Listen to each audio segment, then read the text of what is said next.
Hello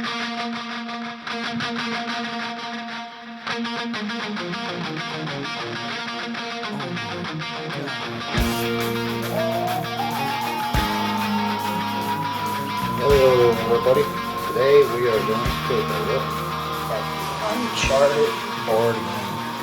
Now this is a game that has surprised me because I wasn't expecting much from this. It says it's a board game, it's a card game. Back of the box, what you're going to get. So it's for 2 to 4 players and it plays relatively quickly. Once you know how to play, 60 minutes or less, depending upon the type of scenario you're going to play. It's by Bandai, which usually means not so good things. But like I said, I'm a little bit surprised by this game, how much I enjoy it. So let's show you what you get. Okay, so in the box you're going to get a very small rule book, which you can see here. There is not much to it in terms of rules. In fact, the whole turn sequence is on the board, which we'll get to in a minute. In the box, you're going to get not much for an insert either, with some cards. The cards themselves have some great artwork on them. And they're regular card stock, nothing cheap, nothing great. You're going to get a game board. The game board has spots for the action deck, the adventure deck, the current adventures in play, discard pile. Like I said, the rules are here, and then a victory point track across the top. Each player is going to get 6 search tokens, a score token, which is up there. There's a start player token, and then there are life tokens for your character cards. So I'm going to lay out the cards and show you what you got. Okay, Uncharted, like I said, is a card game.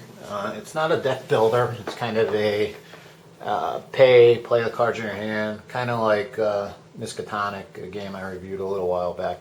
So let's go ahead and take a look at some of the cards. Don't have the board exactly set up. So there are character cards, and here we have Nathan Drake. Now, on the basic game, the cards are all identical. As you can see here, they all have 12 health. It's just a picture of a character. So there's Harry, Carl. So Sully. So anyway, they all have 12 health. Now, if you play the advanced part of the game, you'll see that they have different health, and they have special abilities up here. So let's go ahead and find Nathan Drake. For example, at 6 life or less at the beginning of your turn, you get 1 additional action during the turn. So they have special abilities. Makes the game a little bit more interesting. This game is not that complicated to begin with. If you wanted to try a game with the basic characters intact, or the basic rules right off the jump, you can probably play it in, like I said, 60 minutes or less, but you're not going to do any harm starting that way. So let's just say I take Vic Sully. I'm going to put him here so he stays kind of in view. Anyway, this, like I said, that portion of the board has a turn sequence. And then Sully, of course, would get a health marker. So let's say I'm playing red, and I put him on 12. When you die in this game, you're dead and you're out. Typically in the basic game, the game ends when there's only one surviving player, or one of the decks runs out, or everybody dies and everybody loses. So each player is going to get a reference card. Now, part of my issue with this game, and I am old, is the print on here, in order to make all this fit, is very small. So I'm actually contemplating making a bigger cheat sheet so it's readable. But like I said, just about everything is on the board anyway. Some of the special actions are on the back. So everybody does get a reference card. So I'll go ahead and put the reference card on top of Scully there. Then everybody's going to get 4 basic action cards. So the basic action cards are clearly labeled. In fact, every card in this game is clearly labeled, so it's kind of impossible to mix things up. And if they do get mixed up, they're very easy to separate. So these are the basic action cards. It says basic, it says action up there. This is a 45 Defender. This is a red card. It's a combat card.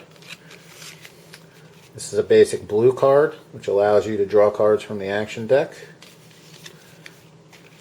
The basic yellow card, which allows you to search, and this is the basic green card, which allows you to do one of the following things by taking some damage to yourself.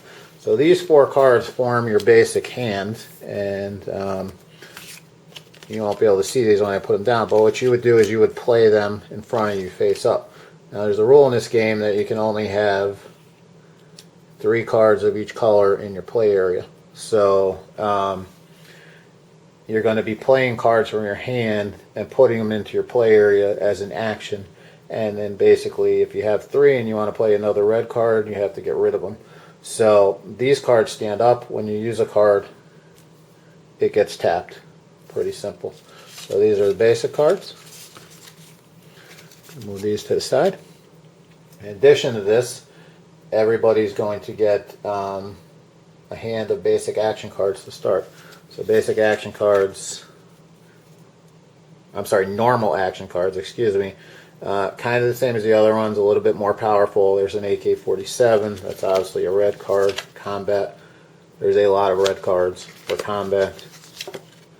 There's a blue card, it's identical to the one we had there. Here's a blue card which allows you to recover 3 life. So, yellow card. Now up here, this yellow card, you see 2, that's the cost to play it. So to play this out of my hand, I would have to discard 2 cards from my hand, and then I could put it up in front of me. Simple enough. So you got your basic action cards, and like I said, they break down into 4 categories: red, yellow, blue, and green. Green's kind of a catch-all, yellow's kind of a search, blue kind of heals you and allows you to draw more cards, and red is combat. Now every time you defeat an enemy, you get to draw a special action card from the deck here. Special action cards, for the most part, are kind of kick-ass combat cards. You can see this one right here is a +5 to combat. This one's a +3, and each time you defeat an enemy by using this card, you gain 2 victory points. As you can see, it costs 5 to play. Again, here's the whole special action deck, and you can see out of all these cards, 90% of them, probably more than that, are yellow. Are red combat cards. That's your special action deck.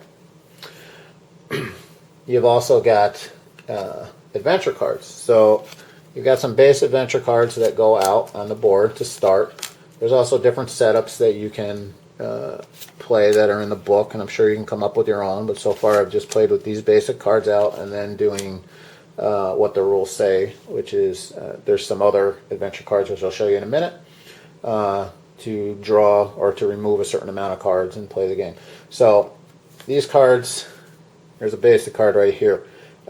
This is a search card, okay, so a treasure card, so to speak. You're going to put search tokens on here. This is the number of search tokens it needs for this thing to be discovered. There's 3 search tokens that need to go here. Whenever there's 3 here, the person with the most search tokens discovers this card, takes it, gets the effects. In this case down here, there's 1 victory point. Okay, so the person with the most tokens gets the victory point. This is discarded, a new one is put out. If there's a tie, the victory points are given to everybody. In this case, there shouldn't be a tie because it's a 3. And then the effects here, this one, it says each player with 1 or more search markers on this card gains a +1 when they attack somebody in combat. So just having a search marker on this card gives you this effect. Let me see if I can find one here that... here's a card which is, again, 2 victory points, 3 search tokens, and basically the effect is stand 1 resting card in your play area when this is discovered. So unlike the the victory points, where only the top person or tied persons gets a victory point value. When this card is discovered, everybody who has a search token on here goes ahead and gets the effect. You've also got some guys to fight. In the beginning, there's only this guy out here, which is pretty easy. He is worth 1 victory point. He takes 5 to kill, and he does 1 damage. Basically, you kill this guy or you don't. It's all or nothing. You don't track damage between rounds. So if you're going to attack him, you have to be able to do 5 damage to kill him, or else you're wasting your time. Once everybody's passed their turn, if there's still enemies out here, what happens is you add up all these damage values and then you apply that damage to each player. The player can discard cards from their hand to reduce the value. So let's say there were 3 guys out here giving 5 points of damage, and I had 2 cards in my hand. I could discard them to only take 3 points of damage. So as you can see, it can get bloody pretty quickly. So then you have a normal adventure deck, which things definitely ramp up. You can see this one's 4 tokens, 2 victory. This guy, he doesn't do any damage. He's 7 to kill. But he's got a special thing. Whenever this enemy attacks, discard the top card of the action deck. Unless the cost of that card is 0, this enemy gains +2 during the attack. So he can end up doing 2 damage, or he can end up doing anything. So there's all sorts of basic treasures. So what you're going to do is, based on how many players are playing, you're going to shuffle this up, remove some cards, and it's going to form the adventure deck along with the special adventures, which are much more powerful. You can see the artwork on these cards is very well done, and they're clearly labeled. You know, one of my pet peeves with card games is too much art over usability. This game does not have that. It has great art, and everything's easy to figure out. So again, you would shuffle this up, remove however many. It's usually 8 cards. You'd stack the normal deck on top of the special deck, and then you'd form your adventure pile. And that's pretty much what comes with the game. Start, player passes. So during a round, you can take 2 actions. Well, a turn is broken down like this. Recovery phase, where you untap your cards. Then the action phase. So beginning with the start player, the player can take 2 actions. Actions include things like playing a card from his hand, attacking somebody, user 1 or more of the special actions. There's special actions, for example, if you discard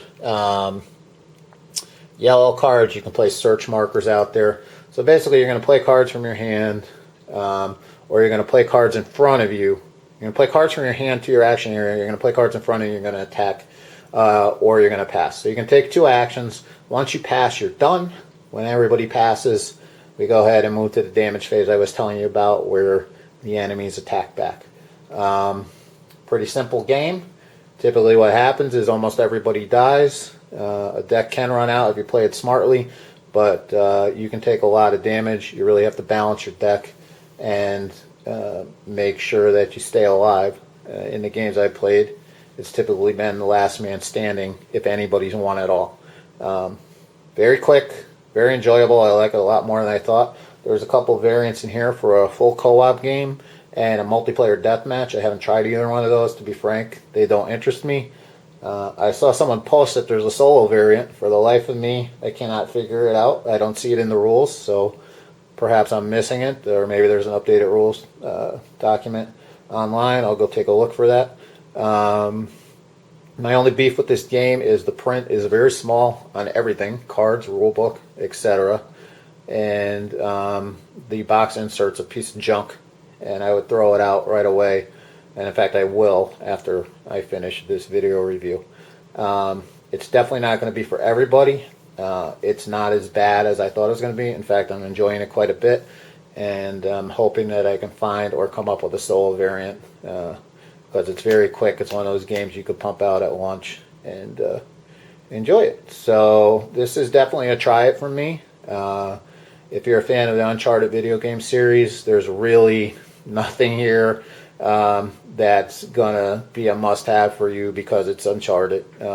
It feels like the Uncharted video game, so to speak, that you're grabbing secret treasures and you're fighting a lot of guys, but there's no overarching story or theme to it, which you might expect from an Uncharted game. So, overall, that's it. Hope you enjoyed this look at Uncharted, the board game. Again, it's a try it for sure. You can get this game for under $20, and you'll spend $20 for a lot worse. Okay, thanks.